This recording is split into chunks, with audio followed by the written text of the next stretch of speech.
ਸ਼੍ਰੀ ਸਤਿਗੁਰ ਬਰ ਅਮਰ ਜੀ। ਸ਼ਰਨ ਨਰਨ ਦੁਖ ਹਰਨ, ਕਾਰਨ ਕਰਨ ਸੁਜਾਨ ਮਨ। ਨਮਸਕਾਰ ਤਿਨ ਚਰਨ, ਮੂਕ ਉਚਰੇ ਖਟ ਸ਼ਾਸਤਰ। ਪਿੰਗ ਗਿਰਨ ਚੜ ਜਾਏ, ਅੰਧ ਲਖੈ ਬਦਰੋ ਸੁਣੈ। ਜਿਉ ਕਾਲ ਕਿਰਪਾ ਕਰਾਏ, ਕਹਾਂ ਬੁੱਧ ਪ੍ਰਭ ਤੁਸ਼ ਹਮਾਰੀ। ਬਰਨ ਸਕੈ ਮਹਿਮਾ ਜੋ ਤਿਹਾਰੀ, ਹਮ ਨਾ ਸਕਤ ਕਰ ਸਿਫਤ ਤੁਮਾਰੀ। ਆਪ ਲਿਹੋ ਤੁਮ ਕਥਾ ਸੁਧਾਰੀ, ਹਮ ਨਾ ਸਕਤ ਕਰ ਸਿਫਤ ਤੁਮਾਰੀ। ਆਪ ਲਿਹੋ ਤੁਮ ਕਥਾ ਸੁਧਾਰੀ।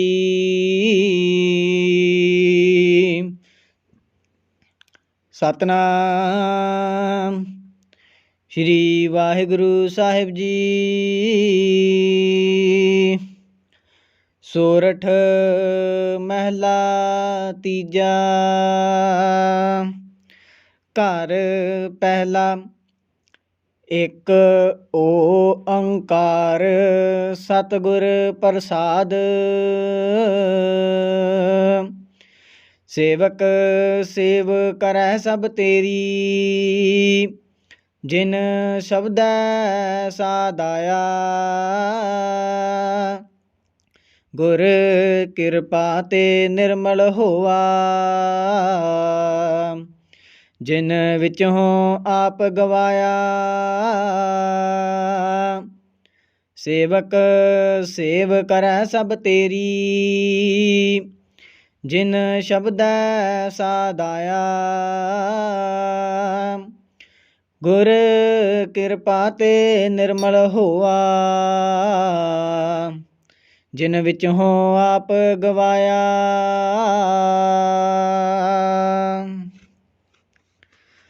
ਧੰਨ ਧੰਨ ਸ਼੍ਰੀ ਗੁਰੂ ਗ੍ਰੰਥ ਸਾਹਿਬ ਜੀ ਦੀ ਪਾਵਨ ਪਾਕ ਮੁਅੱਜਸ ਹਜ਼ੂਰੀ ਅੰਦਰ ਸੁਭਾਏਮਾਨ ਗੁਰੂ ਰੂਪ ਗੁਰੂ ਖਾਲਸਾ ਸਾਧ ਸੰਗਤ ਜੀ, ਵਡਭਾਗੇ ਹਾਂ ਕਿ ਗੁਰੂ ਸਾਹਿਬ ਜੀ ਦੀ ਪਾਵਨ ਹਜ਼ੂਰੀ ਦੇ ਵਿੱਚ ਬੈਠ ਕਰਕੇ ਉਸ ਅਕਾਲ ਪੁਰਖ ਦੀ ਅੰਮ੍ਰਿਤਮਈ ਬਾਣੀ ਦੇ ਜਸ ਨੂੰ ਸੁਣਨਾ ਕਰ ਰਹੇ ਹਾਂ, ਉਸ ਨੂੰ ਗਾਉਣਾ ਕਰ ਰਹੇ ਹਾਂ। ਅਤੇ ਜੋ ਸਾਨੂੰ ਇਹ ਮਨੁੱਖਾ ਦੇਹੀ ਉਸ ਵਾਹਿਗੁਰੂ ਨੇ ਬਖਸ਼ਿਸ਼ ਕੀਤੀ ਹੈ, ਉਸ ਦਾ ਲਾਹਾ ਉਠਾ ਰਹੇ ਹਾਂ।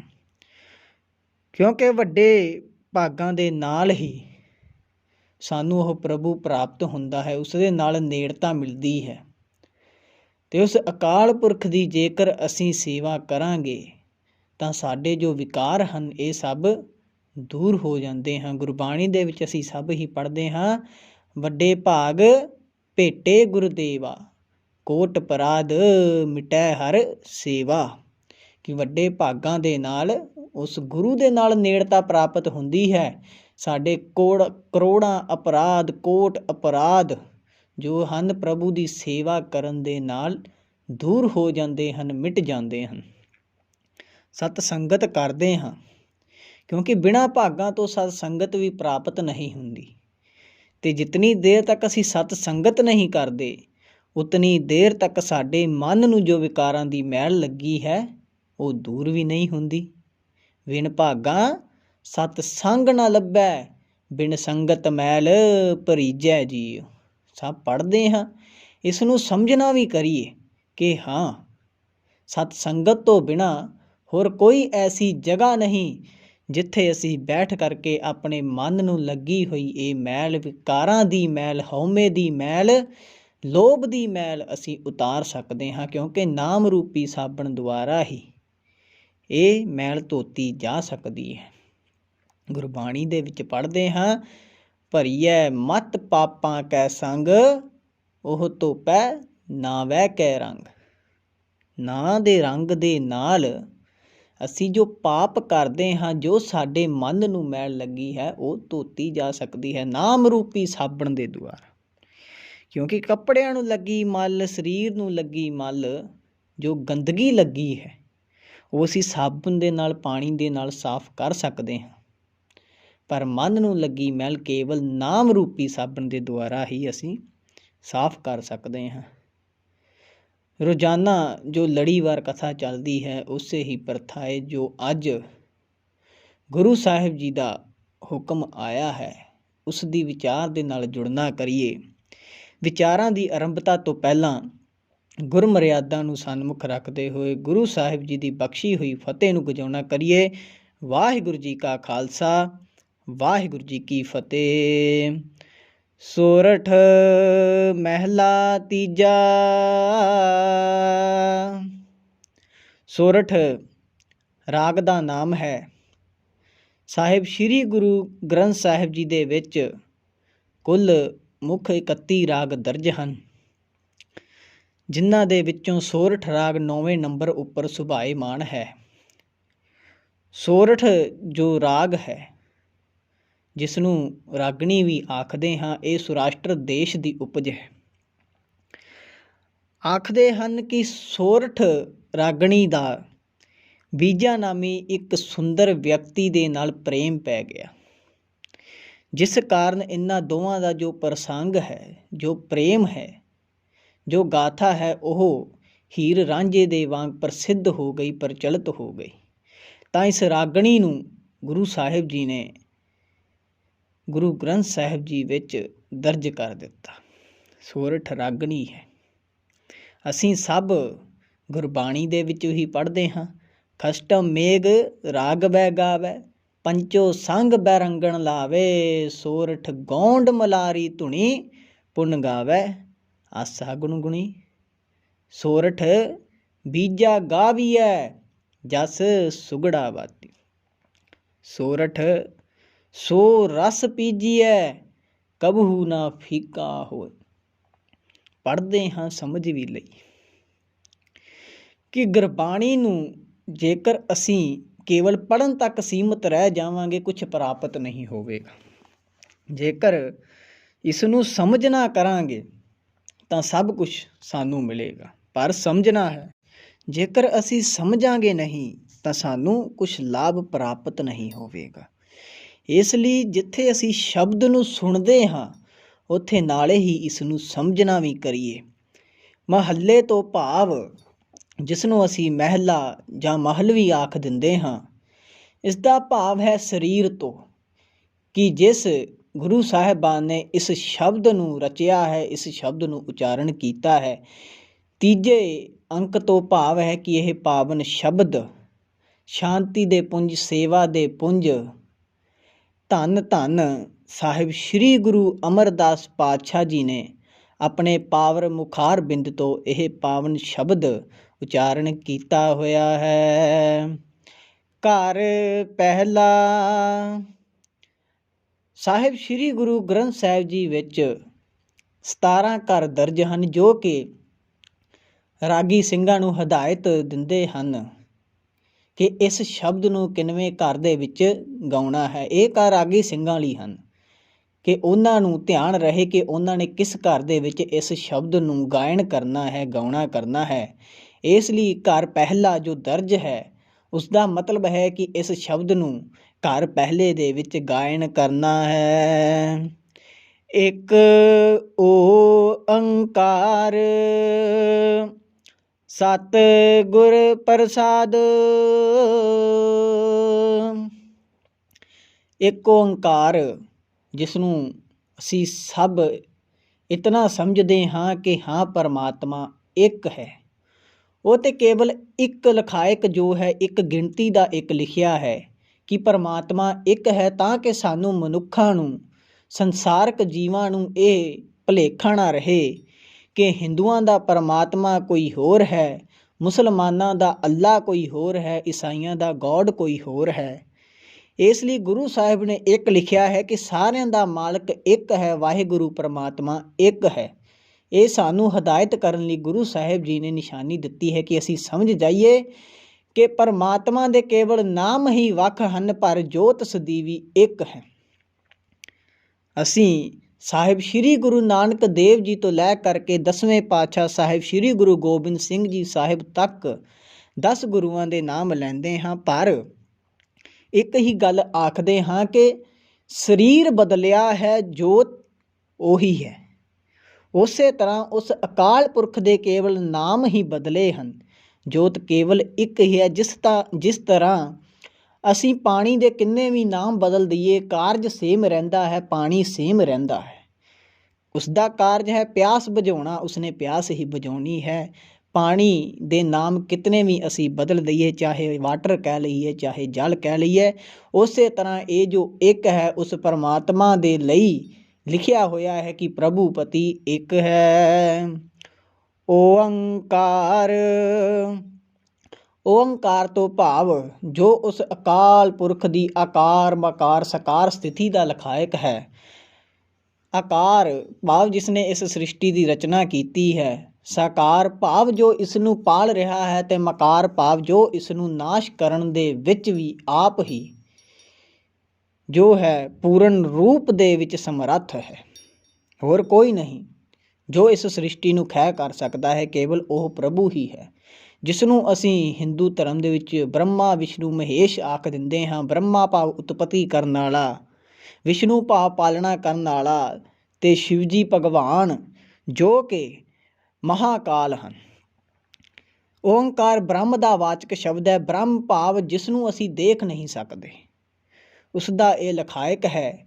ਇਸ ਤੋਂ ਹੀ ਇਹ ਸਾਰੀ ਸ੍ਰਿਸ਼ਟੀ ਰਚੀ ਹੋਈ ਹੈ। ਦਿਨ ਰਾਤ ਓਂਕਾਰ ਤੋਂ ਹੀ ਉਤਪੰਨ ਹੋਏ ਹਨ, ਕਿਉਂਕਿ ਦਾਸ ਨੇ ਜਦੋਂ ਓਂਕਾਰ ਦੀ ਵਿਆਖਿਆ ਕਰੀ ਸੀ, ਉਦੋਂ ਜਿਤਨਾ ਕੁ ਦਾਸ ਦੀ ਬੁੱਧੀ ਸੀ ਉਤਨਾ ਕੁ ਆਪ ਜੀ ਨੂੰ ਸਮਝਾਉਣਾ ਕਰਿਆ ਸੀ ਕਿ ਓਂਕਾਰ ਤੋਂ ਹੀ ਦਿਨ ਰਾਤ ਬਣੇ ਹੋਏ ਹਨ। ਓਂਕਾਰ ਉਤਪਾਤੀ ਕੀਆ ਦਿਨਸ ਸਭ ਰਾਤੀ। ਗੁਰਬਾਣੀ ਦੇ ਵਿੱਚੋਂ ਪ੍ਰਮਾਣ ਵੀ ਦਾਸ ਨੇ ਆਪ ਜੀ ਨਾਲ ਸਾਂਝੇ ਕਰੇ ਸਨ, ਜੋ ਗੁਰੂ ਸਾਹਿਬ ਜੀ ਨੇ ਸਾਨੂੰ ਸਮਝਾਉਣਾ ਕੀਤਾ ਹੈ ਕਿ ਅਕਾਲ ਪੁਰਖ ਇੱਕ ਹੈ।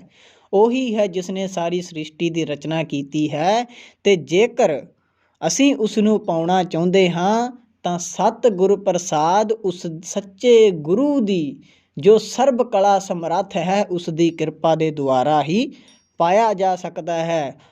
One universal creator God by the grace of the true Guru, ਜਿਸ ਨੇ ਇਸ ਸਾਰੀ ਸ੍ਰਿਸ਼ਟੀ ਦੀ ਰਚਨਾ ਕੀਤੀ ਹੈ, ਉਸ ਅਕਾਲ ਪੁਰਖ ਵਾਹਿਗੁਰੂ ਨੂੰ ਅਸੀਂ ਕੇਵਲ ਅਤੇ ਕੇਵਲ ਉਸ ਦੀ ਕਿਰਪਾ ਦੇ ਦੁਆਰਾ ਹੀ ਪਾ ਸਕਦੇ ਹਾਂ। ਅਤੇ ਉਸ ਦੀ ਕਿਰਪਾ ਸਾਨੂੰ ਕਿਵੇਂ ਪ੍ਰਾਪਤ ਹੋਵੇਗੀ? ਉਸ ਦੇ ਨਾਮ ਦੀ ਬਦੌਲਤ। ਜਿਤਨੀ ਦੇਰ ਤੱਕ ਅਸੀਂ ਉਸ ਦੇ ਨਾਮ ਨੂੰ ਸ਼ਰਧਾ ਭਾਵਨਾ ਦੇ ਨਾਲ ਧਿਆਉਣਾ ਨਹੀਂ ਕਰਾਂਗੇ, ਜਪਣਾ ਨਹੀਂ ਕਰਾਂਗੇ, ਉਤਨੀ ਦੇਰ ਤੱਕ ਸਾਨੂੰ ਕੁਛ ਵੀ ਪ੍ਰਾਪਤ ਨਹੀਂ ਹੋਵੇਗਾ। ਸਾਹਿਬ ਸ਼੍ਰੀ ਗੁਰੂ ਅਮਰਦਾਸ ਜੀ ਦਾ ਇਹ ਪਾਵਨ ਸ਼ਬਦ ਹੈ, ਜਿਸ ਦੇ ਵਿੱਚ ਉਹ ਸਾਨੂੰ ਸੇਵਾ ਦੇ ਬਾਰੇ ਦੱਸਦੇ ਹਨ ਕਿ ਹੇ ਭਾਈ, ਜੋ ਵਿਅਕਤੀ ਪ੍ਰਭੂ ਦੀ ਸੇਵਾ ਕਰਦਾ ਹੈ, ਜਿਸ ਨੂੰ ਉਸ ਦੇ ਸ਼ਬਦ ਦਾ ਨਾਮ ਦਾ ਸਵਾਦ ਹੁੰਦਾ ਹੈ, ਉਹੀ ਕੇਵਲ ਪ੍ਰਭੂ ਦੇ ਨਾਮ ਨੂੰ ਧਿਆਉਂਦਾ ਹੈ, ਉਸ ਦੀ ਸੇਵਾ ਕਰਦਾ ਹੈ। ਜਿਸ ਨੂੰ ਨਾਮ ਦਾ ਸਵਾਦ ਆਇਆ, ਜਿਸ ਨੂੰ ਕੁਛ ਲਾਹਾ ਮਿਲਿਆ, ਉਸਨੇ ਹੀ ਨਾਮ ਨੂੰ ਧਿਆਇਆ ਅਤੇ ਉਸਨੇ ਹੀ ਸੇਵਾ ਕੀਤੀ। ਸਾਹਿਬ ਸ਼੍ਰੀ ਗੁਰੂ ਅਮਰਦਾਸ ਪਾਤਸ਼ਾਹ ਜੀ ਦੇ ਪਰਥਾਏ ਕਵੀ ਸੰਤੋਖ ਸਿੰਘ ਜੀ ਚੂੜਾਮਣੀ, ਜੋ ਕਿ ਆਪਣੇ ਮੰਗਲਾਂ ਦੇ ਵਿੱਚ ਗੁਰੂ ਅਮਰਦਾਸ ਜੀ ਦੇ ਪਰਥਾਏ ਉਹਨਾਂ ਦੀ ਤੁਲਨਾ ਸੂਰਜ ਦੇ ਨਾਲ ਕਰਦੇ ਹਨ। ਰਜਨੀ ਅਵਿਦਿਆ ਸਰ ਭ੍ਰਮ ਸੋ ਤਿਮਰ ਹਰ ਕੋਕ ਸੇ ਕਿੰਕਰ ਬਰ ਕੀਨੇ ਬ੍ਰਹਸ਼ੀਨ ਹੈ। ਮਾਲ ਉੱਡ ਕਲ ਮਲ ਕੰਦਲ ਦੁਰਾਏ ਦਲ ਪਲ ਪਲ ਗਿਆਨ ਸੋ ਪ੍ਰਕਾਸ਼ ਭਵ ਕੀਨ ਹੈ। ਬੇਮੁਖ ਕਮਦ ਦੁਖ ਸੰਨ ਮੁਖ ਕੰਜ ਸੁਖ ਗਤ ਸੋ ਭਗਤ ਨਿਤ ਜਾਨੀਐ ਅਧੀਨ ਹੈ। ਅਮਰ ਦਰਸ਼ ਭਾਨ ਲਛਣ ਸਮਾਨ ਸਭ ਏਕ ਗੁਣ ਅਦਕ ਪੈ ਤਪਤ ਬਹੀਨ ਹੈ। ਕਿ ਜਿਸ ਤਰ੍ਹਾਂ ਸੂਰਜ ਦੇ ਚੜ੍ਹਨ ਦੇ ਨਾਲ ਰਾਤਰੀ ਖਤਮ ਹੋ ਜਾਂਦੀ ਹੈ, ਇੱਕ ਸੁੰਦਰ ਉਜਾਲਾ ਹੁੰਦਾ ਹੈ, ਸਵੇਰਾ ਹੋ ਜਾਂਦਾ ਹੈ। ਸੂਰਜ ਦੀ ਰੋਸ਼ਨੀ ਦੇ ਨਾਲ ਜਿਸ ਤਰ੍ਹਾਂ ਰਾਤ ਦਿਨ ਜੋ ਤਾਰੇ ਨਿਕਲੇ ਹੁੰਦੇ ਹਨ, ਚੰਦ ਹੁੰਦਾ ਹੈ, ਉਹ ਸਭ ਦੂਰ ਹੋ ਜਾਂਦੇ ਹਨ ਤੇ ਇੱਕ ਸਵੇਰਾ ਉੱਗਦਾ ਹੈ। ਉਸੇ ਹੀ ਤਰ੍ਹਾਂ ਗੁਰੂ ਅਮਰਦਾਸ ਪਾਤਸ਼ਾਹ ਜੀ ਦੇ ਦਰਸ਼ਨਾਂ ਦੇ ਨਾਲ ਲੋਕਾਂ ਦੇ ਮਨ ਦੀ ਅਗਿਆਨਤਾ ਦੂਰ ਹੁੰਦੀ ਹੈ। ਜੋ ਬੇਮੁਖ ਹਨ ਉਹਨਾਂ ਦੇ ਮਨ ਭਟਕਦੇ ਰਹਿੰਦੇ ਹਨ, ਪਰ ਜਿਨ੍ਹਾਂ ਨੂੰ ਅਸਲੀਅਤ ਦਾ ਗਿਆਨ ਹੋ ਜਾਂਦਾ ਹੈ ਉਹ ਚਰਨਾਂ ਦੇ ਵਿੱਚ ਢਹਿ ਪੈਂਦੇ ਹਨ। ਪਰ ਸੂਰਜ ਤੇ ਗੁਰੂ ਅਮਰਦਾਸ ਪਾਤਸ਼ਾਹ ਜੀ ਦੇ ਚਰਨਾਂ ਦੇ ਵਿੱਚ ਇੱਕ ਫਰਕ ਹੈ ਕਿ ਜੋ ਸੂਰਜ ਹੈ ਉਹ ਜਦੋਂ ਉੱਗਦਾ ਹੈ, ਉਸਦੇ ਵੱਲ ਜਦੋਂ ਦੇਖਦੇ ਹਾਂ ਤੇ ਉਹ ਤਪਸ਼ ਦਿੰਦਾ ਹੈ, ਤਾਪ ਦਿੰਦਾ ਹੈ। ਤੇ ਗੁਰੂ ਅਮਰਦਾਸ ਪਾਤਸ਼ਾਹ ਜੀ ਦੇ ਚਰਨਾਂ ਦੇ ਵੱਲ ਜਦੋਂ ਦੇਖਦੇ ਹਾਂ, ਉਹਨਾਂ ਦੇ ਦਰਸ਼ਨ ਕਰਦੇ ਹਾਂ ਤਾਂ ਸ਼ੀਤਲਤਾ ਪ੍ਰਾਪਤ ਹੁੰਦੀ ਹੈ, ਮਨ ਸ਼ਾਂਤ ਹੋ ਜਾਂਦਾ ਹੈ, ਭਟਕਦਾ ਨਹੀਂ। ਕਿਉਂਕਿ ਅਗਿਆਨਤਾ ਦਾ ਹਨੇਰਾ ਦੂਰ ਕਰਕੇ ਗਿਆਨ ਦਾ ਪ੍ਰਕਾਸ਼ ਕਰਨ ਵਾਲੇ ਇਹ ਗੁਰੂ ਦੇ ਚਰਨ ਹਨ। ਇਸ ਲਈ ਜੋ ਗੁਰੂ ਸਾਹਿਬ ਜੀ ਦਾ ਇਹ ਪਾਵਨ ਸ਼ਬਦ ਹੈ, ਜੋ ਸਾਹਿਬ ਸ੍ਰੀ ਗੁਰੂ ਅਮਰਦਾਸ ਪਾਤਸ਼ਾਹ ਜੀ ਨੇ ਆਪਣੇ ਪਾਵਰ ਮੁਖਾਰ ਬਿੰਦ ਤੋਂ ਉਚਾਰਨ ਕੀਤਾ ਹੋਇਆ ਹੈ, ਇਸ ਸ਼ਬਦ ਦੀਆਂ ਆਰੰਭ ਵਾਲੀਆਂ ਪੰਕਤੀਆਂ ਦੇ ਵਿੱਚ ਗੁਰੂ ਸਾਹਿਬ ਜੀ ਸਾਨੂੰ ਕੀ ਸਮਝਾਉਣਾ ਕਰਦੇ ਹਨ। ਸੇਵਕ ਸੇਵ ਕਰੈ ਸਭ ਤੇਰੀ, ਜਿਨ ਸ਼ਬਦੈ ਸਾਧਾਇਆ। ਗੁਰ ਕਿਰਪਾ ਤੇ ਨਿਰਮਲ ਹੋਆ, ਜਿਨ ਵਿਚੋਂ ਆਪ ਗਵਾਇਆ। ਕਿ ਹੇ ਪ੍ਰਭੂ, ਉਹ ਹੀ ਵਿਅਕਤੀ ਤੇਰੀ ਸੇਵਾ ਕਰਦੇ ਹਨ ਜਿਨ੍ਹਾਂ ਸੇਵਕਾਂ ਨੂੰ ਗੁਰੂ ਦੇ ਸ਼ਬਦ ਦਾ ਰਸ ਆਉਂਦਾ ਹੈ, ਸਾਧ ਭਾਵ ਸਵਾਦ ਆ ਜਾਂਦਾ ਹੈ। ਉਹੀ ਸਾਰੇ ਤੇਰੀ ਸੇਵਾ ਭਗਤੀ ਕਰਦੇ ਹਨ, ਕਿਉਂਕਿ ਨਾਮ ਨੂੰ ਜਪਿਆ ਹੈ। ਜਦੋਂ ਨਾਮ ਨੂੰ ਜਪਿਆ ਤਾਂ ਮਨ ਨੂੰ ਸ਼ੀਤਲਤਾ ਮਿਲੀ, ਅਗਿਆਨਤਾ ਦੂਰ ਹੋਈ, ਗਿਆਨ ਦਾ ਚਾਨਣ ਹੋਇਆ। ਕਿ ਸਰਬ ਸੁੱਖਾਂ ਕਾ ਦਾਤਾ ਸਤਿਗੁਰ, ਤਾਂ ਕਿ ਸ਼ਰਣੀ ਪਾਈ ਹੈ। ਕਿ ਜੋ ਸਰਬ ਸੁੱਖਾਂ ਦਾ ਦਾਤਾ ਹੈ, ਐਸੇ ਗੁਰੂ ਦੀ ਅਸੀਂ ਸ਼ਰਨ ਦੇ ਵਿੱਚ ਚੱਲੀਏ, ਉਸਦੇ ਚਰਨਾਂ ਦੇ ਵਿੱਚ ਢਹਿ ਜਾਈਏ। ਨਾਮ ਨੂੰ ਜਪਣ ਦੇ ਨਾਲ ਇਹ ਸੋਝੀ ਪ੍ਰਾਪਤ ਹੋਈ, ਜਿਸ ਕਾਰਨ ਜਿਨ੍ਹਾਂ ਨੂੰ ਤੇਰੇ ਨਾਮ ਦੀ ਲਿਵ ਲੱਗ ਗਈ, ਜਿਨ੍ਹਾਂ ਨੂੰ ਤੇਰੇ ਨਾਮ ਦਾ ਸਵਾਦ ਆ ਗਿਆ, ਉਹਨਾਂ ਨੇ ਹੀ ਤੇਰੀ ਸੇਵਾ ਕੀਤੀ ਹੈ। ਉਹੀ ਤੇਰੀ ਚਰਨ ਸ਼ਰਨ ਦੇ ਵਿੱਚ ਆਏ ਹਨ, ਉਹਨਾਂ ਨੇ ਹੀ ਤੇਰੀ ਭਗਤੀ ਕਰੀ ਹੈ, ਤੇਰੇ ਚਰਨਾਂ ਨੂੰ ਪਰਸਨਾ ਕੀਤਾ ਹੈ। ਗੁਰ ਕਿਰਪਾ ਤੇ ਨਿਰਮਲ ਹੋਵਾ, ਜਿਨ ਵਿੱਚੋਂ ਆਪ ਗਵਾਇਆ। ਕਿ ਜਿਸ ਮਨੁੱਖ ਨੇ ਗੁਰੂ ਦੀ ਕਿਰਪਾ ਨਾਲ ਆਪਣੇ ਅੰਦਰੋਂ ਆਪਾ ਭਾਵ ਹਉਮੈ ਈਗੋ ਨੂੰ ਦੂਰ ਕਰ ਲਿਆ, ਉਹ ਜੋ ਮਨੁੱਖ ਹਨ ਪਵਿੱਤਰ ਜੀਵਨ ਨੂੰ ਜਿਉਂਦੇ ਹਨ। ਉਹਨਾਂ ਦਾ ਮਨ ਨਿਰਮਲ ਹੋ ਜਾਂਦਾ ਹੈ, ਪਵਿੱਤਰ ਹੋ ਜਾਂਦਾ ਹੈ, ਸ਼ੀਤਲ ਹੋ ਜਾਂਦਾ ਹੈ, ਕਿਉਂਕਿ ਉਹਨਾਂ ਨੇ ਗੁਰੂ ਦੇ ਨਾਮ ਦੇ ਦੁਆਰਾ ਆਪਣੇ ਅੰਦਰੋਂ ਹਉਮੈ ਨੂੰ ਦੂਰ ਕਰ ਲਿਆ, ਈਗੋ ਨੂੰ ਦੂਰ ਕਰ ਲਿਆ, ਮੈਂ ਨੂੰ ਦੂਰ ਕਰ ਲਿਆ, ਜਿਸ ਕਾਰਨ ਪ੍ਰਭੂ ਦੀ ਸੇਵਾ ਦੇ ਵਿੱਚ ਉਹਨਾਂ ਦਾ ਮਨ ਜੁੜ ਗਿਆ। ਸਦੀਵੀ ਉਹ ਪ੍ਰਭੂ ਦੀ ਸੇਵਾ ਨੂੰ ਲੋਚਦੇ ਹਨ, ਜਿਸ ਕਾਰਨ ਉਸ ਸੇਵਾ ਦੀ ਪਰਥਾਏ ਉਹਨਾਂ ਨੂੰ ਉਸ ਪ੍ਰਭੂ ਪਤੀ ਦੇ ਨਾਲ ਮਿਲਾਪ ਹਾਸਲ ਹੁੰਦਾ ਹੈ। ਅਨ ਦਿਨ ਗੁਣ ਗਾਵੈ ਨਿਤ ਸਾਚੇ, ਗੁਰ ਕੈ ਸ਼ਬਦ ਸੁਹਾਇਆ। ਤੇ ਜਿਨ੍ਹਾਂ ਨੇ ਆਪਣੇ ਵਿੱਚੋਂ ਨਾਮ ਦੇ ਦੁਆਰਾ ਹਉਮੈ ਨੂੰ ਦੂਰ ਕਰਕੇ ਉਸ ਪ੍ਰਭੂ ਦੇ ਸੇਵਾ ਦੇ ਵਿੱਚ ਆਪਣੇ ਮਨ ਨੂੰ ਜੋੜ ਲਿਆ ਹੈ, ਉਹ ਫਿਰ ਕੀ ਕਰਦੇ ਹਨ? ਉਹ ਮਨੁੱਖ ਫਿਰ ਹਰ ਰੋਜ਼ ਉਸ ਸੱਚੇ ਪ੍ਰਭੂ ਦੇ ਗੁਣਾਂ ਨੂੰ ਗਾਉਂਦੇ ਹਨ, ਉਸ ਦੇ ਗੀਤਾਂ ਨੂੰ, ਉਸ ਦੀ ਉਪਮਾ ਨੂੰ ਗਾਉਣਾ ਕਰਦੇ ਹਨ, ਤੇ ਉਹ ਸੋਹਣੇ ਜੀਵਨ ਵਾਲੇ ਬਣ ਜਾਂਦੇ ਹਨ, ਕਿਉਂਕਿ ਉਹਨਾਂ ਨੇ ਪ੍ਰਭੂ ਦੇ ਨਾਮ ਨੂੰ ਆਪਣੇ ਹਿਰਦੇ ਦੇ ਵਿੱਚ ਵਸਾਇਆ ਹੈ। ਉਸ ਦੇ ਨਾਮ ਨੂੰ ਧਿਆ ਕਰਕੇ, ਉਸ ਦੇ ਗੁਣਾਂ ਨੂੰ ਗਾ ਕਰਕੇ ਆਪਣੇ ਮਨ ਨੂੰ ਸ਼ਾਂਤ ਕਰ ਲਿਆ ਹੈ। ਜੋ ਇਸ ਦੇ ਵਿੱਚ ਵਿਕਾਰ ਉਮੜਦੇ ਸਨ, ਉਹਨਾਂ ਨੂੰ ਸ਼ਾਂਤ ਕਰ ਲਿਆ, ਉਸ ਜਵਾਲਾਮੁਖੀ ਨੂੰ ਠੰਡਾ ਕਰ ਲਿਆ ਹੈ, ਤੇ ਸਦਾ ਲਈ ਪ੍ਰਭੂ ਦੀ ਸ਼ਰਨ ਦੇ ਵਿੱਚ ਉਹ ਜੁੜ ਗਏ ਹਨ, ਜਿਸ ਕਾਰਨ ਉਹਨਾਂ ਦਾ ਇਹ ਜੀਵਨ ਬਹੁਤ ਸੁਚੱਜਾ ਅਤੇ ਸੋਹਣਾ ਹੋ ਗਿਆ ਹੈ। ਮੇਰੇ ਠਾਕੁਰ ਹਮ ਬਾਰਿਕ ਸ਼ਰਨ ਤੁਮਾਰੀ। ਕਿ ਹੇ ਮੇਰੇ ਮਾਲਕ ਪ੍ਰਭੂ, ਅਸੀਂ ਜੀਵ ਰੂਪੀ ਬੱਚੇ ਤੇਰੀ ਸ਼ਰਨ ਦੇ ਵਿੱਚ ਆਏ ਹਾਂ। ਕਿਉਂ ਆਏ ਹਾਂ? एको सच्चा सच तू केवल आप मुरारी।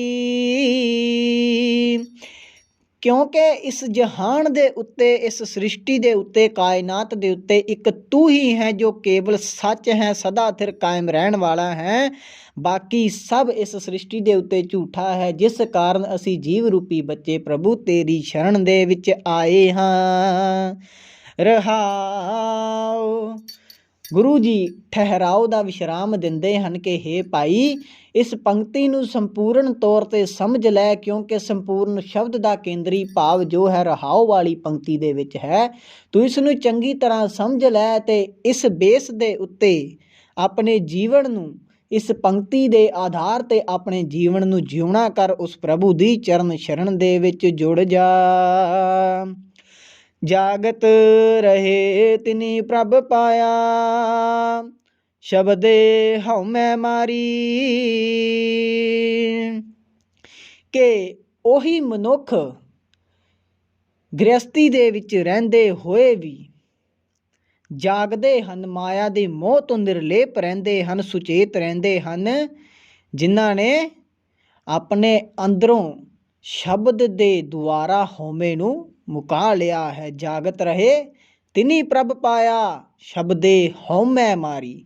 ਕਿ ਜੋ ਮਨੁੱਖ ਮਾਇਆ ਦੇ ਮੋਹ ਤੋਂ ਨਿਰਲੇਪ ਹੋ ਜਾਂਦੇ ਹਨ, ਇਸ ਨੀਂਦ ਤੋਂ ਜਾਗਦੇ ਰਹਿੰਦੇ ਹਨ, ਉਹਨਾਂ ਨੇ ਪ੍ਰਭੂ ਪਾ ਲਿਆ ਹੈ, ਕਿਉਂਕਿ ਉਹਨਾਂ ਨੇ ਸ਼ਬਦ ਦੇ ਦੁਆਰਾ ਹਉਮੈ ਨੂੰ ਖਤਮ ਕੀਤਾ ਹੈ। ਗਿਰਹੀ ਮੈਂ ਸਦਾ ਹਰ ਜਨ ਉਦਾਸੀ, ਗਿਆਨ ਤਤ ਵਿਚਾਰੀ। ਕਿ ਗ੍ਰਸਤੀ ਦੇ ਵਿੱਚ ਰਹਿੰਦੇ ਹੋਏ ਵੀ ਪਰਮਾਤਮਾ ਦੇ ਭਗਤ ਗੁਰੂ ਦੇ ਬਖਸ਼ੇ ਅਸਲ ਗਿਆਨ ਦੇ ਰਾਹੀਂ ਵਿਚਾਰਵਾਨ ਹੋ ਕੇ, ਕਿਉਂਕਿ ਜਿਨ੍ਹਾਂ ਦੇ ਮਨ ਦੇ ਵਿੱਚ ਮਾਇਆ ਦਾ ਮੋਹ ਨਹੀਂ ਹੁੰਦਾ, ਉਹਨਾਂ ਨੇ ਇਸ ਵਿਚਾਰ ਨੂੰ ਅੱਗੇ ਰੱਖ ਕੇ ਮਾਇਆ ਦਾ ਮੋਹ ਜੋ ਤਿਆਗਿਆ ਹੈ, ਗ੍ਰਸਤੀ ਜੀਵਨ ਦੇ ਵਿੱਚ ਰਹਿੰਦੇ ਹੋਏ ਵੀ ਉਹ ਇਸ ਮਾਇਆ ਦੇ ਵੱਲ ਨਹੀਂ ਭੱਜਦੇ, ਸਦੀਵੀ ਪ੍ਰਭੂ ਦੇ ਨਾਮ ਨੂੰ ਹੀ ਧਿਆਉਂਦੇ ਹਨ, ਕਿਉਂਕਿ ਉਹਨਾਂ ਨੂੰ ਪ੍ਰਭੂ ਦਾ ਸੱਚਾ ਗਿਆਨ ਹਾਸਲ ਹੋਇਆ ਹੈ ਅਤੇ ਉਹ ਮਾਇਆ ਤੋਂ ਨਿਰਲੇਪ ਵਿਰਕਤ ਰਹਿੰਦੇ ਹਨ। ਸਤਿਗੁਰ ਸੇਵ ਸਦਾ ਸੁਖ ਪਾਇਆ, ਹਰ ਰਾਖਿਆ ਉਰ ਧਾਰੀ। ਉਹ ਭਗਤ ਗੁਰੂ ਦੀ ਦੱਸੀ ਸੇਵਾ ਕਰਕੇ ਸਦਾ ਆਤਮਿਕ ਆਨੰਦ ਮਾਣਦੇ ਹਨ, ਆਤਮਿਕ ਤੌਰ 'ਤੇ ਖੁਸ਼ੀ ਨੂੰ ਪ੍ਰਾਪਤ ਕਰਦੇ ਹਨ, ਸੁੱਖ ਮਾਣਦੇ ਹਨ, ਪਰਮਾਤਮਾ ਨੂੰ ਆਪਣੇ ਹਿਰਦੇ ਦੇ ਵਿੱਚ ਵਸਾਈ ਰੱਖਦੇ ਹਨ। ਨਾਮ ਦੀ ਮਹਿਮਾ ਹੈ, ਉਹਨਾਂ ਨੇ ਨਾਮ ਨੂੰ ਧਿਆਇਆ ਹੈ, ਨਾਮ ਤੋਂ ਉਹਨਾਂ ਨੂੰ ਸਵਾਦ ਹੈ, ਜਿਸ ਕਾਰਨ ਉਹਨਾਂ ਨੇ ਸੇਵਾ ਕਰੀ। ਸੇਵਾ ਦੇ ਨਾਲ ਉਹਨਾਂ ਨੇ ਆਪਣੇ ਅੰਦਰੋਂ ਹਉਮੈ ਭਾਵ ਮੁਕਾ ਲਿਆ, ਆਪਾ ਭਾਵ ਮੁਕਾ ਲਿਆ, ਜਿਸ ਕਾਰਨ ਮਾਇਆ ਦੇ ਮੋਹ ਤੋਂ ਨਿਰਲੇਪ ਹੋ ਗਏ ਅਤੇ ਉਹਨਾਂ ਨੇ ਪ੍ਰਭੂ ਪਤੀ ਨੂੰ ਪ੍ਰਾਪਤ ਕਰ ਲਿਆ। ਸਤਿਗੁਰ ਸੇਵ ਸਦਾ ਸੁਖ ਪਾਇਆ, ਕਿ ਸਤਿਗੁਰੂ ਨੂੰ ਸੇਵ ਕੇ ਉਸ ਦੀ ਸੇਵਾ ਕਰਕੇ ਉਹਨਾਂ ਨੇ ਸਦਾ ਆਤਮਿਕ ਤੌਰ 'ਤੇ ਸੁੱਖ ਪ੍ਰਾਪਤ ਕੀਤਾ ਹੈ। ਹਰ ਰਾਖਿਆ ਉਰ ਧਾਰੀ, ਉਰ ਭਾਵ ਹਿਰਦੇ ਦੇ ਵਿੱਚ ਸਦਾ ਲਈ ਉਹਨਾਂ ਨੇ ਉਸ ਪ੍ਰਭੂ ਨੂੰ ਵਸਾ ਲਿਆ ਹੈ। ਇਹ ਮਨੁਆ ਦਹਿ ਦਿਸ ਧਾਵਦਾ, ਦੂਜੈ ਭਾਏ ਖੁਆਇਆ। ਇਹ ਜੋ ਸਾਡਾ ਮਨ ਹੈ ਸਾਰ ਸੰਗਤ ਜੀ ਅੱਲੜ ਹੈ, ਇਹ ਦਸਾਂ ਦਿਸ਼ਾਵਾਂ ਦੇ ਵਿੱਚ ਭਟਕਦਾ ਫਿਰਦਾ ਹੈ। ਮਨੁਆ ਦਹਿ ਦਿਸ ਧਾਵਦਾ, ਦਸਾਂ ਦਿਸ਼ਾਵਾਂ ਦੇ ਵਿੱਚ ਦੌੜਦਾ ਹੈ, ਭਟਕਦਾ ਰਹਿੰਦਾ ਹੈ। ਦੂਜੇ ਭਾਏ ਖੁਆਇਆ, ਪਰ ਸਹੀ ਮਾਰਗ ਤੋਂ ਇਹ ਸਦਾ ਖੁੰਝੇ ਲੱਗਾ ਰਹਿੰਦਾ ਹੈ, ਭਟਕਦਾ ਰਹਿੰਦਾ ਹੈ। ਇਸ ਨੂੰ ਕਦੀ ਵੀ ਸੱਚ ਦਾ ਬੋਧ ਨਹੀਂ ਹੁੰਦਾ, ਜਿਤਨੀ ਦੇਰ ਤੱਕ ਅਸੀਂ ਨਾਮ ਦੇ ਦੁਆਰਾ ਇਸ ਨੂੰ ਸਥਿਰ ਨਹੀਂ ਕਰਦੇ। ਮਨ ਮੁਖ ਮੁਗਧ ਹਰ ਨਾਮ ਨਾ ਚੇਤੈ, ਬਿਰਥਾ ਜਨਮ ਗਵਾਇਆ। ਤੇ ਜੋ ਮਨਮੁਖ ਵਿਅਕਤੀ ਹੁੰਦਾ ਹੈ, ਉਹ ਕਦੀ ਵੀ ਉਸ ਹਰੀ ਦੇ ਨਾਮ ਨੂੰ ਚੇਤੇ ਨਹੀਂ ਕਰਦਾ, ਉਸ ਦੇ ਨਾਮ ਨੂੰ ਧਿਆਉਂਦਾ ਨਹੀਂ, ਜਿਸ ਕਾਰਨ ਉਹ ਆਪਣੇ ਇਸ ਜੀਵਨ ਨੂੰ ਵਿਅਰਥ ਹੀ ਗਵਾ ਲੈਂਦਾ ਹੈ। ਸਤਿਗੁਰ ਭੇਟੇ ਤਾਂ ਨਾਉ ਪਾਏ, ਹਉਮੈ ਮੋਹ ਚੁਕਾਇਆ। ਪਰ ਜਦੋਂ ਉਸ ਦੇ ਉੱਤੇ ਉਸ ਪ੍ਰਭੂ ਦੀ ਮਿਹਰ ਹੁੰਦੀ ਹੈ, ਉਸ ਨੂੰ ਹਲੂਣਾ ਵੱਜਦਾ ਹੈ, ਉਸ ਨੂੰ ਗੁਰੂ ਮਿਲ ਪੈਂਦਾ ਹੈ, ਤਦੋਂ ਉਹ ਹਰ ਨਾਮ ਦੀ ਦਾਤ ਹਾਸਲ ਕਰਦਾ ਹੈ ਅਤੇ ਆਪਣੇ ਅੰਦਰੋਂ ਮਾਇਆ ਦਾ ਮੋਹ ਅਤੇ ਹਉਮੈ ਦੂਰ ਕਰ ਲੈਂਦਾ ਹੈ। ਤੇ ਸਾਧ ਸੰਗਤ ਜੀ, ਹਲੂਣਾ ਕਦੋਂ ਵੱਜਦਾ ਹੈ? ਜਦੋਂ ਅਸੀਂ ਸਤ ਸੰਗਤ ਦੇ ਵਿੱਚ ਆਉਂਦੇ ਹਾਂ। ਸਤ ਸੰਗਤ ਦੇ ਵਿੱਚ ਆ ਕਰਕੇ ਉਸ ਪ੍ਰਭੂ ਦੇ ਨਾਮ ਨੂੰ ਧਿਆਉਂਦੇ ਹਾਂ, ਫਿਰ ਹੀ ਮਨ ਨੂੰ ਹਲੂਣਾ ਵੱਜਦਾ ਹੈ। ਕਿਉਂਕਿ ਸਾਡੀ ਜੋ ਸੁਰਤੀ ਹੈ ਫਿਰ ਪ੍ਰਭੂ ਦੇ ਚਰਨਾਂ ਦੇ ਨਾਲ ਜੁੜ ਜਾਂਦੀ ਹੈ। ਜਦੋਂ ਅਸੀਂ ਸਤ ਸੰਗਤ ਕਰਦੇ ਹਾਂ, ਅਸੀਂ ਸੋਚਦੇ ਹਾਂ ਕਿ ਹਾਂ, ਮਨ ਅੱਜ ਸ਼ਾਂਤ ਹੈ। ਕਿਉਂ ਸ਼ਾਂਤ ਹੈ? ਕਿਉਂਕਿ ਸੁਰਤੀ ਪ੍ਰਭੂ ਚਰਨਾਂ ਦੇ ਵਿੱਚ ਜੁੜ ਚੁੱਕੀ ਹੈ, ਜਿਸ ਕਾਰਨ ਮਨ ਭਟਕਦਾ ਨਹੀਂ। ਮਨ ਨੂੰ ਹਲੂਣਾ ਵੱਜ ਗਿਆ ਹੈ, ਉਹ ਪ੍ਰਭੂ ਦੇ ਚਰਨਾਂ ਦੇ ਵਿੱਚ ਜੁੜ ਗਿਆ ਹੈ। ਤੇ ਜਦੋਂ ਜੁੜ ਗਿਆ ਫਿਰ ਉਸ ਦੇ ਅੰਦਰੋਂ ਜੋ ਹਉਮੈ ਹੈ ਉਹ ਦੂਰ ਹੋ ਜਾਂਦੀ ਹੈ ਕਿ ਹਾਂ, ਮੈਂ ਤਾਂ ਮੈਂ ਕਰਦਾ ਫਿਰਦਾ ਸੀ ਕਿ ਮੈਂ ਹੀ ਹਾਂ, ਪਰ ਨਹੀਂ, ਜੋ ਹੈ ਉਹ ਪਰਮਾਤਮਾ ਹੀ ਹੈ, ਮੈਂ ਤਾਂ ਕੁਛ ਨਹੀਂ। ਪ੍ਰਭੂ ਦੀ ਕਿਰਪਾ ਸਦਕਾ ਹੀ ਇਹ ਜੀਵਨ ਪ੍ਰਾਪਤ। ਫਿਰ ਮਨ ਨੂੰ ਸਮਝ ਆਉਂਦੀ ਹੈ ਕਿ ਮੈਂ ਤਾਂ ਕੁਛ ਵੀ ਨਹੀਂ, ਜੋ ਕੁਛ ਹੈ ਪਰਮਾਤਮਾ ਹੈ, ਉਸ ਦੀ ਕਿਰਪਾ ਸਦਕਾ ਹੀ ਇਹ ਜੀਵਨ ਪ੍ਰਾਪਤ ਹੋਇਆ ਹੈ। ਫਿਰ ਅਸੀਂ ਕੀ ਪੜ੍ਹਦੇ ਹਾਂ? ਜਬ ਹਮ ਹੋਤੇ ਤਬ ਤੂੰ ਨਾਹੀਂ, ਅਬ ਤੂੰ ਹੀ ਮੈਂ ਨਾਹੀਂ। ਕਿ ਪਰਮਾਤਮਾ ਜਦੋਂ ਜੀਵਨ ਸੀ, ਮੈਂ ਕਰਦਾ ਫਿਰਦਾ ਸੀ ਕਿ ਮੈਂ ਹੀ ਹਾਂ, ਉਦੋਂ ਤੇਰਾ ਚੇਤਾ ਨਹੀਂ ਆਇਆ। ਹੁਣ ਜਾਣ ਦਾ ਸਮਾਂ ਆਇਆ ਹੈ, ਸਵਾਸ ਖਤਮ ਹੋਣ ਵਾਲੇ ਹਨ, ਹੁਣ ਪਤਾ ਲੱਗਾ ਕਿ ਸਭ ਕੁਛ ਤੂੰ ਹੈ, ਮੈਂ ਨਹੀਂ। ਤੇ ਹੁਣ ਤੂੰ ਇੱਥੇ ਹੈ ਪਰ ਮੈਂ ਨਹੀਂ। ਤੇ ਜਿਸ ਨੂੰ ਆਪਣਾ ਜੀਵਨ ਸਮਾਪਤੀ ਤੋਂ ਪਹਿਲਾਂ ਪ੍ਰਭੂ ਦਾ ਚੇਤਾ ਆ ਗਿਆ, ਉਸਨੇ ਸਤ ਸੰਗਤ ਕਰ ਲਈ, ਪ੍ਰਭੂ ਦੇ ਨਾਮ ਨੂੰ ਧਿਆ ਲਿਆ, ਉਹ ਮਾਇਆ ਤੋਂ ਨਿਰਲੇਪ ਹੋ ਕਰਕੇ ਆਪਣੇ ਮਨ ਨੂੰ ਸਹੀ ਰਸਤੇ 'ਤੇ ਲੈ ਜਾਂਦਾ ਹੈ ਤੇ ਪ੍ਰਭੂ ਚਰਨਾਂ ਦੇ ਵਿੱਚ ਆਪਣੀ ਸੁਰਤੀ ਨੂੰ ਟਿਕਾ ਲੈਂਦਾ ਹੈ। ਹਰ ਜਨ ਸਾਚੇ ਸਾਚ ਕਮਾਵੈ, ਗੁਰ ਕੈ ਸ਼ਬਦ ਵਿਚਾਰੀ। ਕਿ ਗੁਰੂ ਦੇ ਸ਼ਬਦ ਦੀ ਰਾਹੀਂ ਵਿਚਾਰਵਾਨ ਹੋ ਕਰਕੇ ਪਰਮਾਤਮਾ ਦੇ ਜੋ ਸੇਵਕ ਹਨ, ਜੋ ਦਾਸ ਹਨ, ਸਦਾ ਥਿਰ ਪ੍ਰਭੂ ਦਾ ਜੋ ਨਾਮ ਹੈ ਸਿਮਰਨ ਦੀ ਕਮਾਈ ਕਰਦੇ ਹਨ। ਹਰ ਜਨ ਸਾਚੇ ਸਾਚ ਕਮਾਵੈ, ਗੁਰ ਕੇ ਸ਼ਬਦ ਵਿਚਾਰੀ। ਗੁਰੂ ਦੀ ਸ਼ਬਦ ਦੀ ਵਿਚਾਰ ਕਰਦੇ ਹਨ। ਜਿੱਥੇ ਉਹਨਾਂ ਨੂੰ ਚਾਰ ਜਨ ਮਿਲਦੇ ਹਨ, ਉੱਥੇ ਬੈਠ ਕਰਕੇ ਪ੍ਰਭੂ ਦੇ ਨਾਮ ਦੀ ਪ੍ਰਸ਼ੰਸਾ ਸ਼ੁਰੂ ਕਰ ਦਿੰਦੇ ਹਨ, ਉਸ ਦੇ ਨਾਮ ਨੂੰ ਗਾਉਣਾ ਸ਼ੁਰੂ ਕਰ ਦਿੰਦੇ ਹਨ। ਉੱਥੇ ਸਤ ਸੰਗਤ ਹੋਣੀ ਸ਼ੁਰੂ ਹੋ ਜਾਂਦੀ ਹੈ, ਕਿਉਂਕਿ ਮਨ ਦੇ ਵਿੱਚ ਪ੍ਰਭੂ ਦੇ ਲਈ ਪ੍ਰੇਮ ਉਮੜ ਆਇਆ ਹੈ ਕਿ ਹੁਣ ਜਿੱਥੇ ਅਸੀਂ ਆਪ ਸਹੀ ਮਾਰਗ 'ਤੇ ਤੁਰੇ ਹਾਂ, ਹੋਰਨਾਂ ਨੂੰ ਵੀ ਤੋਰਨਾ ਹੈ। ਚਾਰ ਜਾਣੇ ਵੇਖ ਕਰਕੇ ਪ੍ਰਭੂ ਦੇ ਨਾਮ ਦੀ ਉਪਮਾ ਪ੍ਰਸ਼ੰਸਾ ਸ਼ੁਰੂ ਕਰ ਦਿੰਦੇ ਹਨ, ਗੁਰੂ ਕੇ ਸ਼ਬਦ ਦੀ ਵਿਚਾਰ ਸ਼ੁਰੂ ਕਰਦੇ ਹਨ ਤੇ ਉਹ ਹਰੀ ਦੇ ਜਨ ਫਿਰ ਸੱਚ ਨੂੰ ਕਮਾਉਂਦੇ ਹਨ, ਕਿਉਂਕਿ ਸੱਚ ਨੂੰ ਉਹਨਾਂ ਨੇ ਦੂਸਰਿਆਂ ਤੱਕ ਵੀ ਪਹੁੰਚਾਉਣਾ ਸ਼ੁਰੂ ਕਰ ਦਿੱਤਾ। ਤੇ ਸੱਚ ਤਾਂ ਕੇਵਲ ਹਰੀ ਦਾ ਨਾਮ ਹੀ ਹੈ, ਬਾਕੀ ਸਭ ਝੂਠ ਹੈ। ਨਾਮ ਤੋਂ ਇਲਾਵਾ ਕੁਛ ਸੱਚਾ ਨਹੀਂ। ਅਸੀਂ ਸਭ ਗੁਰੂ ਅਮਰਦਾਸ ਪਾਤਸ਼ਾਹ ਜੀ ਦੇ ਜੀਵਨ ਨੂੰ ਪੜ੍ਹਦੇ ਹਾਂ ਕਿ ਹਾਂ, ਗੁਰੂ ਸਾਹਿਬ ਜੀ ਦਾ ਜੀਵਨ ਹੈ, ਉਹਨਾਂ ਨੇ ਸੇਵਾ ਕੀਤੀ ਹੈ, ਪਰ ਸੇਵਾ ਦੀ ਲਿਵ ਲੱਗੀ, ਕਿਉਂਕਿ ਉਹਨਾਂ ਦੀ ਜੋ ਭਤੀਜ ਨੂੰਹ ਸੀ, ਗੁਰੂ ਅੰਗਦ ਸਾਹਿਬ ਜੀ ਦੀ ਪੁੱਤਰੀ ਸੀ। ਅੰਮ੍ਰਿਤ ਵੇਲੇ ਉਹਨਾਂ ਦੇ ਮੁਖ ਤੋਂ ਬਾਣੀ ਸੁਣੀ, ਮਨ ਨੂੰ ਸ਼ਾਂਤੀ ਪ੍ਰਾਪਤ ਹੋਈ। ਗੁਰੂ ਅੰਗਦ ਦੇਵ ਪਾਤਸ਼ਾਹ ਜੀ ਦੇ ਪਾਸ ਖਡੂਰ ਸਾਹਿਬ ਗਏ। ਰਿਸ਼ਤੇਦਾਰ ਪੱਖੋਂ ਨਹੀਂ, ਇੱਕ ਸੇਵਕ ਦੇ ਪੱਖੋਂ 12 ਸਾਲ ਆਪਣੇ ਸਿਰ ਦੇ ਉੱਤੇ ਗਾਗਰ ਢੋਣ ਦੀ ਸੇਵਾ ਕੀਤੀ। ਖਡੂਰ ਸਾਹਿਬ ਤੋਂ ਰੋਜ਼ਾਨਾ ਜਾਇਆ ਕਰਨਾ, ਬਿਆਸ ਦਰਿਆ ਤੋਂ ਗਾਗਰ ਭਰ ਕੇ ਲਿਆਉਣੀ, ਗੁਰੂ ਅੰਗਦ ਦੇਵ ਪਾਤਸ਼ਾਹ ਨੂੰ ਅੰਮ੍ਰਿਤ ਵੇਲੇ ਇਸ਼ਨਾਨ ਕਰਾਇਆ ਕਰਨਾ। ਬਿਰਧ ਅਵਸਥਾ ਸੀ ਸਾਧ ਸੰਗਤ ਜੀ, ਪਰ ਫਿਰ ਵੀ ਆਪਣੀ ਸੇਵਾ ਤੋਂ ਨਹੀਂ ਹਟੇ ਤੇ ਇਸੇ ਸੇਵਾ ਦੇ ਬਦੌਲਤ ਉਹਨਾਂ ਨੂੰ ਅਮਰੂ ਨਿਥਾਵੇਂ ਤੋਂ ਅਮਰਦਾਸ ਦੀ ਪਦਵੀ ਪ੍ਰਾਪਤ ਹੋਈ। ਕਿਉਂਕਿ ਅਸੀਂ ਸਭ ਇਸ ਸਾਖੀ ਨੂੰ ਜਾਣਦੇ ਹਾਂ, ਗੁਰੂ ਸਾਹਿਬ ਜੀ ਦੇ ਜੀਵਨ ਨੂੰ ਜਾਣਦੇ ਹਾਂ ਕਿ ਜੁਲਾਹੀ ਨੇ ਕਿਹਾ ਸੀ ਕਿ ਹੋਊਗਾ ਅਮਰੂ ਨਿਥਾਵਾਂ।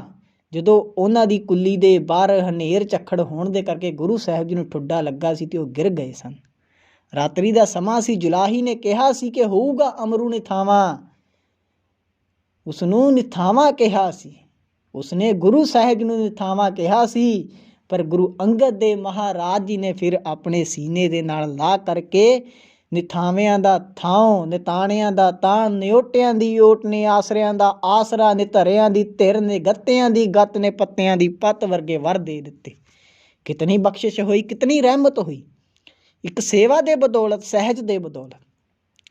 ਮਨ ਦੇ ਵਿੱਚ ਕਦੀ ਇਹ ਖਿਆਲ ਨਹੀਂ ਆਇਆ ਕਿ ਮੈਂ ਗੁਰਗੱਦੀ ਹਾਸਲ ਕਰਨੀ ਹੈ, ਕੇਵਲ ਸੇਵਕ ਦੇ ਪੱਖ ਤੋਂ ਹੀ ਰਹੇ।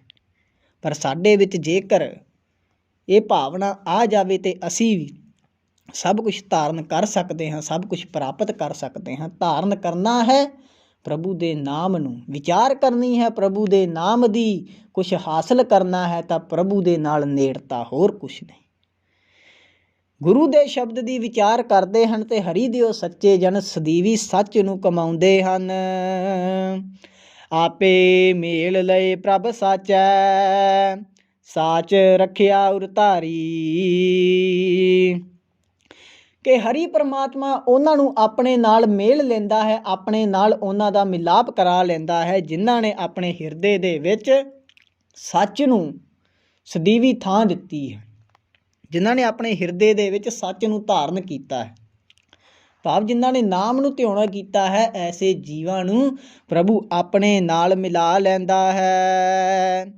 ਨਾਨਕ ਨਾਵੋ ਗਤ ਮਤ ਪਾਈ, ਇਹਾ ਰਾਸ ਹਮਾਰੀ। ਕਿ ਹੇ ਨਾਨਕ, ਪਰਮਾਤਮਾ ਦੇ ਨਾਮ ਤੋਂ ਉੱਚੀ ਆਤਮਿਕ ਅਵਸਥਾ ਤੇ ਚੰਗੀ ਅਕਲ ਪ੍ਰਾਪਤ ਹੁੰਦੀ ਹੈ। ਪਰਮਾਤਮਾ ਦਾ ਨਾਮ ਹੀ ਸਾਡਾ ਜੀਵਾਂ ਦਾ ਸਰਮਾਇਆ ਹੈ, ਭਾਵ ਆਗੂ ਹੈ।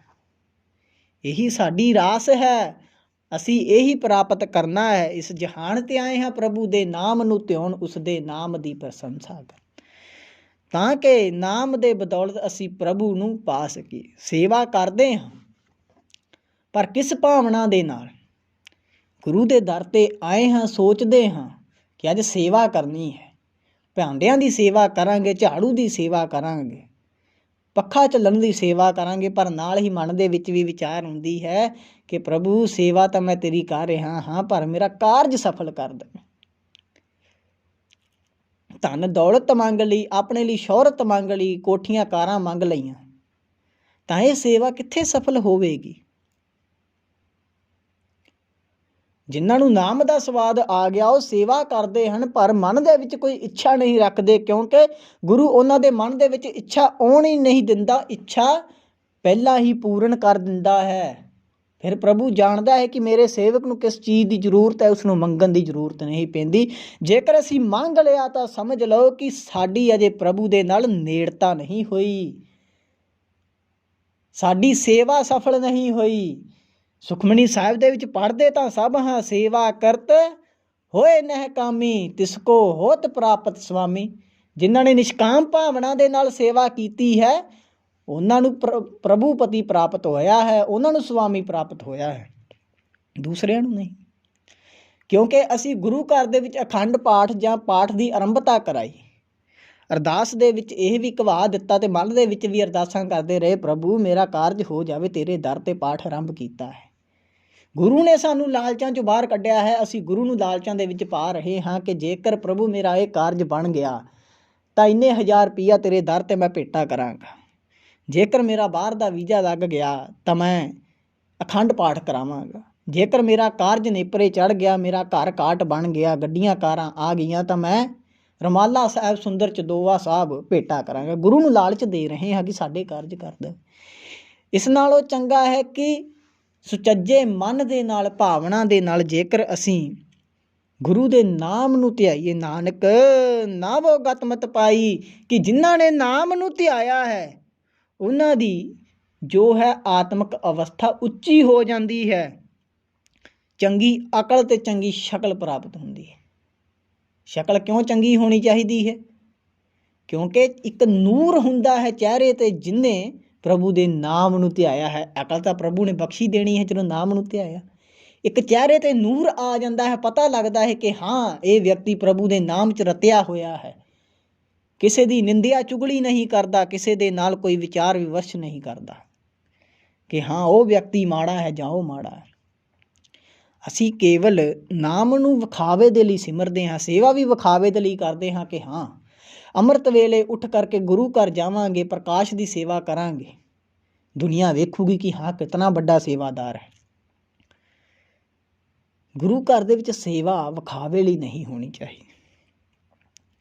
ਤੁਸੀਂ ਆਪਣੇ ਘਰ ਦੇ ਵਿੱਚ ਬੈਠੇ ਪ੍ਰਭੂ ਦੇ ਨਾਮ ਨੂੰ ਧਿਆਵੋ, ਗੁਰੂ ਘਰ ਦੇ ਵਿੱਚ ਬੈਠ ਕਰਕੇ ਨਾਮ ਨੂੰ ਜਪੋ, ਤਾਂ ਇਹ ਵੀ ਸੇਵਾ ਹੈ। ਪਤਾ ਨਾ ਲੱਗੇ ਕਿ ਕਦੋਂ ਤੁਸੀਂ ਆਏ ਹੋ, ਕਦੋਂ ਸੇਵਾ ਕੀਤੀ ਤੇ ਕਦੋਂ ਚਲੇ ਗਏ। ਸੰਗਤ ਨੂੰ ਵਿਖਾ ਕੇ ਕੀ ਲੈਣਾ ਹੈ, ਤੁਸੀਂ ਤਾਂ ਗੁਰੂ ਨੂੰ ਵਿਖਾਉਣਾ ਹੈ। ਤੇ ਗੁਰੂ ਘੱਟ ਘੱਟ ਦੀ ਜਾਣਨਹਾਰ ਹੈ, ਉਹ ਤੇ ਘੱਟ ਘੱਟ ਦੀ ਜਾਣ ਲੈਂਦਾ ਹੈ। ਪ੍ਰਭੂ ਸਭ ਕੁਝ ਜਾਣਦਾ ਹੈ, ਤੁਹਾਡੇ ਅੰਦਰ ਕੀ ਚੱਲ ਰਿਹਾ ਹੈ, ਬਾਹਰ ਕੀ ਚੱਲ ਰਿਹਾ, ਤੁਹਾਡਾ ਮਨ ਕੈਸਾ ਹੈ। ਇਸ ਲਈ ਨਾਮ ਨੂੰ ਧਿਆਈਏ, ਇਹ ਸਾਡੀ ਰਾਸ ਹੈ, ਇਹੀ ਸਾਡਾ ਸਰਮਾਇਆ ਹੈ। ਇਸ ਲਈ ਅਸੀਂ ਜਗਤ 'ਤੇ ਆਏ ਹਾਂ। ਸਾਧ ਸੰਗਤ ਜੀ, ਗੁਰੂ ਸਾਹਿਬ ਦੇ ਚਰਨਾਂ ਦੇ ਵਿੱਚ ਜੁੜਨਾ ਕਰੀਏ, ਨਾਮ ਨੂੰ ਧਿਆਉਣਾ ਕਰੀਏ, ਤੇ ਨਾਮ ਦੀ ਬਦੌਲਤ ਪ੍ਰਭੂ ਪਤੀ ਸਾਨੂੰ ਪ੍ਰਾਪਤ ਹੋਵੇਗਾ। ਜੇਕਰ ਇਸ ਦੇ ਨਾਮ ਦਾ ਸਵਾਦ ਸਾਡੇ ਮਨ ਨੂੰ ਲੱਗ ਜਾਵੇਗਾ, ਇਸ ਰਸਨਾ ਨੂੰ ਲੱਗ ਜਾਵੇਗਾ, ਤਾਂ ਬਾਕੀ ਸਾਰੇ ਸਵਾਦ ਫਿੱਕੇ ਲੱਗਣਗੇ। ਇਸ ਲਈ ਪ੍ਰਭੂ ਦੇ ਨਾਮ ਦੇ ਰਸ ਨੂੰ ਮਾਣਦੇ ਹੋਏ ਉਸ ਦੀ ਸੇਵਾ ਕਰੀਏ, ਨਿਸ਼ਕਾਮ ਭਾਵਨਾ ਦੇ ਨਾਲ ਪ੍ਰਭੂ ਦੇ ਚਰਨਾਂ ਦੇ ਵਿੱਚ ਜੁੜਨਾ ਕਰੀਏ, ਕਿਉਂਕਿ ਜਿਨ੍ਹਾਂ ਨੇ ਪ੍ਰਭੂ ਦੇ ਨਾਮ ਨੂੰ ਧਿਆਇਆ ਹੈ ਉਹਨਾਂ ਨੂੰ ਪ੍ਰਭੂ ਪਤੀ ਹਾਸਲ ਹੁੰਦਾ ਹੈ। ਇਹ ਕਹਿਣ ਦੀਆਂ ਗੱਲਾਂ ਨਹੀਂ, ਪ੍ਰਾਪਤ ਵੀ ਹੁੰਦਾ ਹੈ। ਜੇਕਰ ਅਸੀਂ ਸ਼ਰਧਾ ਦੇ ਨਾਲ, ਭਾਵਨਾ ਦੇ ਨਾਲ ਨਾਮ ਨੂੰ ਧਿਆਉਣਾ ਕਰਾਂਗੇ। ਸ਼ਬਦ ਦੀ ਵਿਚਾਰ ਕਰਦਿਆਂ ਦਾਸ ਕੋਲੋਂ ਏਕ ਨਹੀਂ ਅਨੇਕ ਭੁੱਲਾਂ ਹੋ ਗਈਆਂ ਹਨ। ਗੁਰੂ ਸਾਹਿਬ ਜੀ ਅਤੇ ਗੁਰੂ ਕੀ ਸੰਗਤ ਬਖਸ਼ਣਯੋਗ ਹੋਈਆਂ ਬੇਅੰਤ ਭੁੱਲਾਂ ਦੀ ਮੁਆਫੀ ਬਖਸ਼ ਦੇਣੀ। ਅੰਤ ਦੇ ਵਿੱਚ ਬੁਲਾਓ ਫਤਿਹ। ਵਾਹਿਗੁਰੂ ਜੀ ਕਾ ਖਾਲਸਾ, ਵਾਹਿਗੁਰੂ ਜੀ ਕੀ ਫਤਿਹ।